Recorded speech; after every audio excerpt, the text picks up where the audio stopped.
Welcome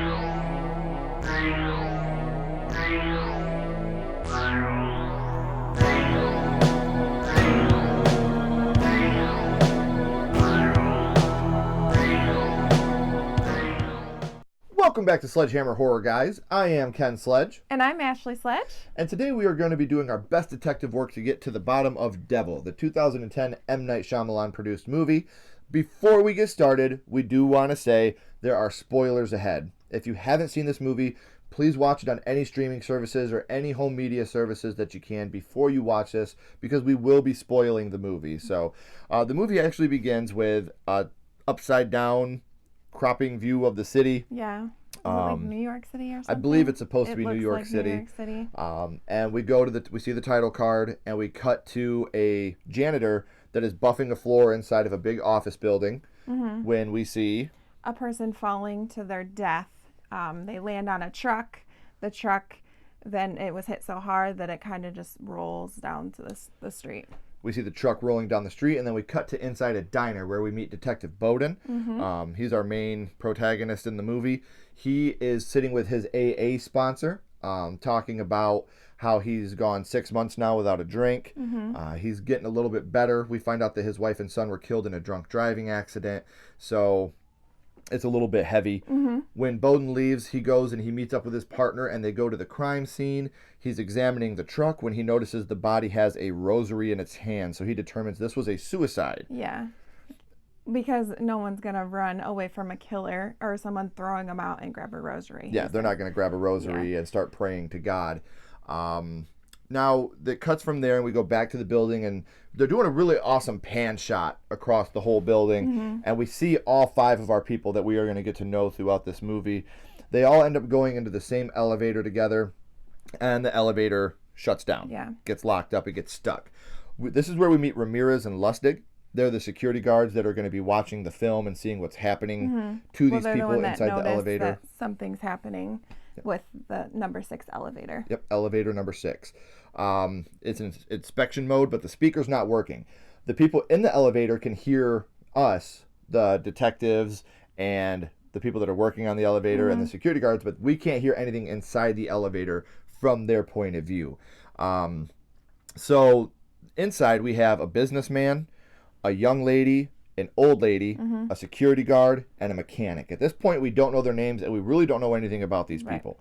The salesman is kind of a snarky, upbeat, try to be funny type of guy. He's trying to sell his bed. He's a mattress salesman.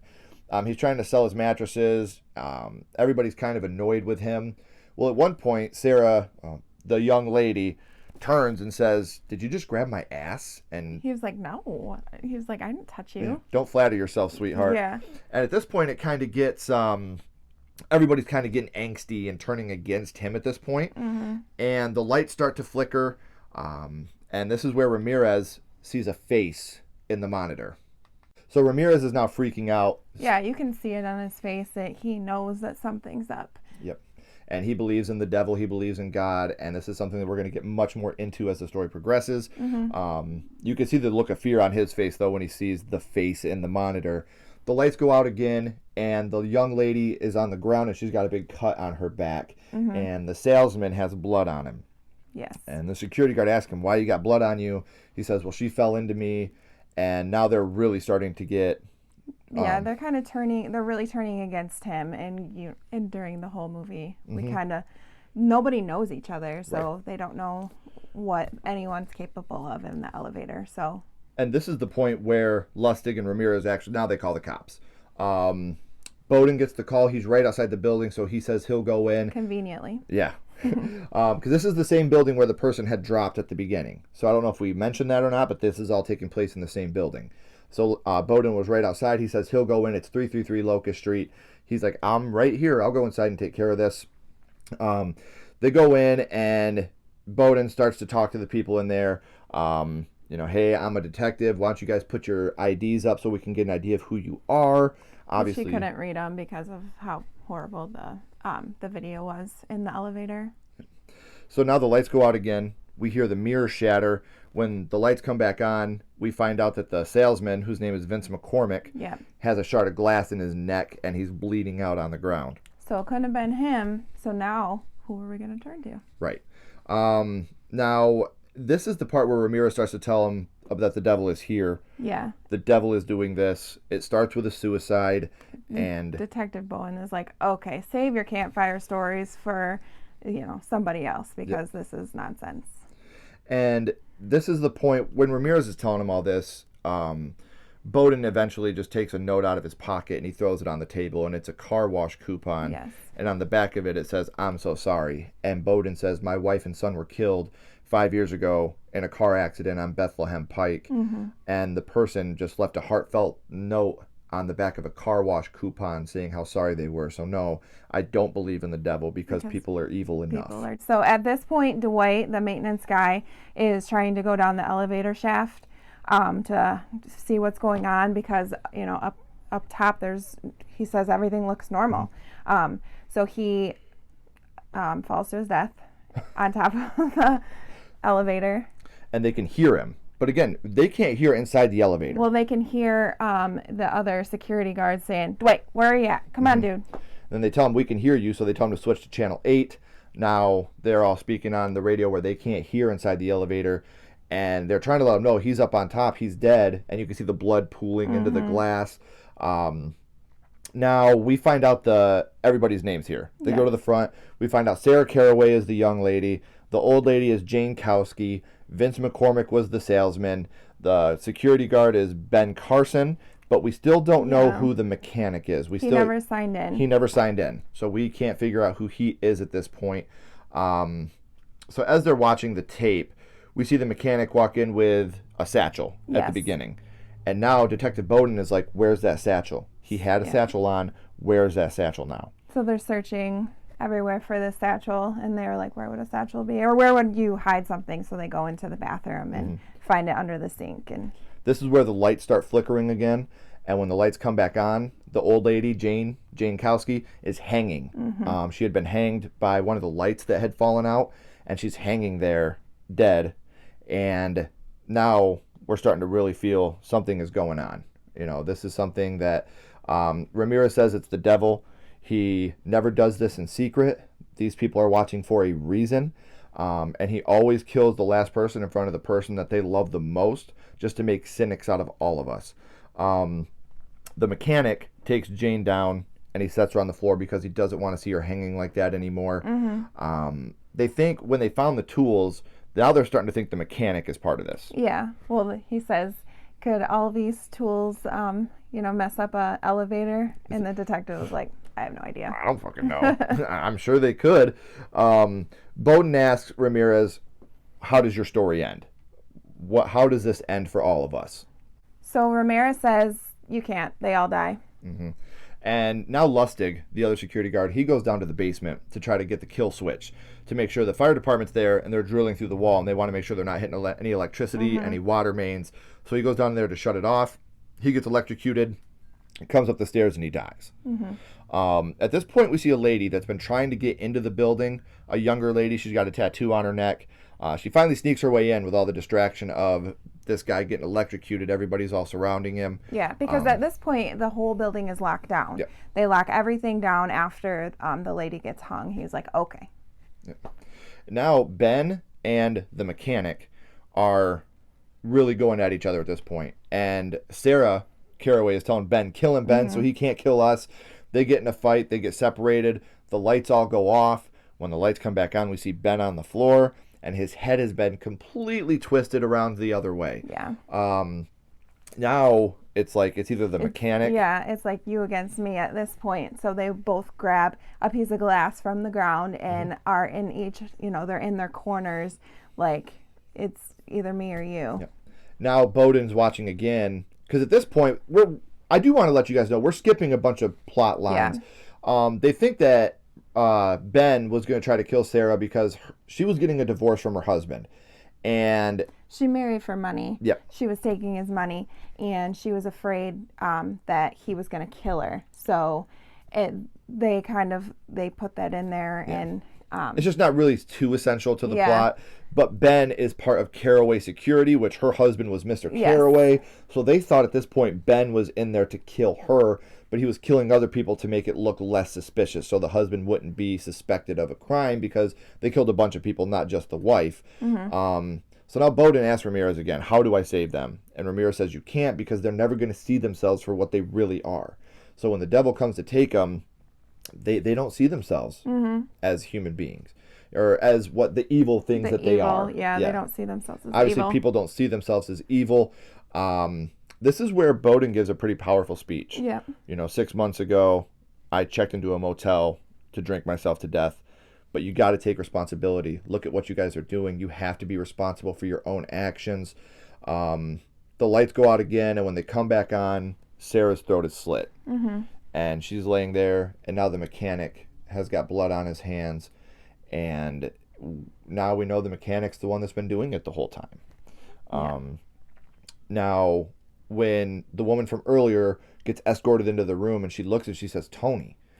And the detective says, you know him? She says, yeah, he came here for a job interview, and he asked me to get his tools because he didn't have time to get rid of them. And Detective Bowden says he checked in. Because his name is Tony Janikowski. So I said, well, if he's Janikowski, who's Jankowski? And this is where the woman, the old lady, stands back up, and it is revealed that she is the devil. And her eyes are black, and she's pretty creepy looking. That's a twist. That's very twisty. So the old lady looks down at him and she says, you know who I am now, Anthony, don't you? And he says yes. Yeah, and then he flashes back to the drinking and driving accident that he had 5 years ago. On Bethlehem Pike, he was driving down the road. He dropped his beer. He was reaching for his beer when he went and hit another car in the other lane. Yeah. He walks up to the car and finds a woman dead. He notices a big hole in the windshield, looks out, and there's a little boy that's laying dead in the grass. Pretty dark scene. At this point, the elevator gets cut and it falls a couple floors, and when it does, the radio falls. Yeah. And well, he keeps telling the devil, take me instead of Sarah, because she's still kind of like holding on to life at this point. He keeps saying, take me. And she's like, I'm gonna, like it's quite a terrifying scene. Yeah. When the radio drops, Tony grabs the radio. Bowden tells him channel 8, and he goes over the radio and tells Bowden, I killed a wife and kid on Bethlehem Pike 5 years ago. I never got caught. It was a hit and run, and I never got caught. And in one of the most goosebump enduring scenes, inducing, not enduring, Ramirez and Bowden look at each other, and what Ramirez has been telling them, there's a reason, we're the audience. It all sinks in now. Yeah. And Tony says, I'm so sorry. And when he does that, he looks down and sees the note that says, I'm so sorry. That's a twist. That's very twisty. And at this point, another scene that's really amazing to me that was shot very well. The old lady, the devil, says, damn, I really wanted you. And then the lights go off and she's gone. Bowden says, I'll take Tony in. And when they're driving, one of the most impactful scenes of the whole film happens right here. That was my family on Bethlehem Pike. That was my son. I've been waiting for this moment for 5 years, all the things I'd say to you, what I'd do. The thing is, I forgive you. So after that, the movie's over. We end with Ramirez saying his last quote of the movie, because he does a lot of voiceovers throughout the movie. He's like the narrator, because the whole about the devil and everything, like his mom told him this story when he was a little boy.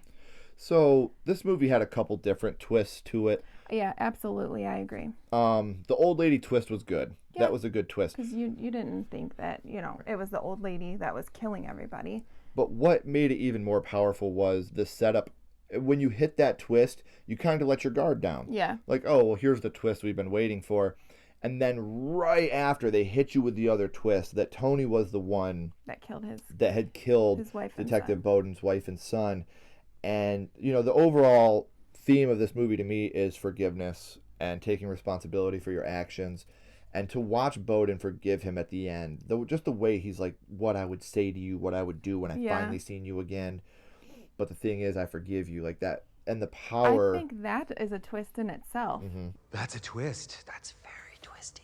He hated him the whole movie, and he's like, I forgive you. Yeah, I want to kill you for what you did to my wife and my kid, which any father or parent can understand that. So I am a big fan of this movie. I'm a big M. Night Shyamalan fan in general. Oh, yeah, absolutely. And this is one of those movies where you hit the twist and you're like, oh, okay, there's the twist. And then bam, another twist right after. And it's, again, a movie I would strongly recommend. We seen this one in the theater when it came out. And it's one that we watch, I'd say, a couple times a year still. So anything you'd like to add about the film? No. Yeah. So again, Devil, out of a 5 skull ranking, I'd probably give this a 3 3/4. There are some slow moving parts to the movie, and there are some things that don't make sense. People die whenever the lights go out, and it's one of those things where you got to know these people can't be planning it. If there is a killer in there, he's not just planning to kill every time the lights go out. So there are some, common sense things that are wrong with the movie, but it does keep you guessing. It keeps you entertained, especially for taking place mostly inside of an elevator. The character development's really good. The casting was great. So I would give this a 3 3/4 out of 5 skulls. What would you give it? I would give it a 3, I think. Okay. It's pretty good. And I like all the twists in it.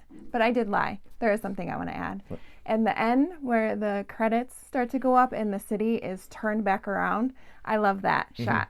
Because, like the devil's gone and everything is turned back right side up. It is very thematic. Yeah. How at the beginning, when the devil's here, the city is upside down with the shots that they're doing. And in the end credits, the city is back right side up because the devil's gone. I love that. The devil's meeting is over. Right. So thank you guys so much for watching this episode of Didn't See That Coming. Please make sure you're liking, commenting, and subscribing. Let us know what your thoughts are on Devil 2010, where you're the same, where you're different.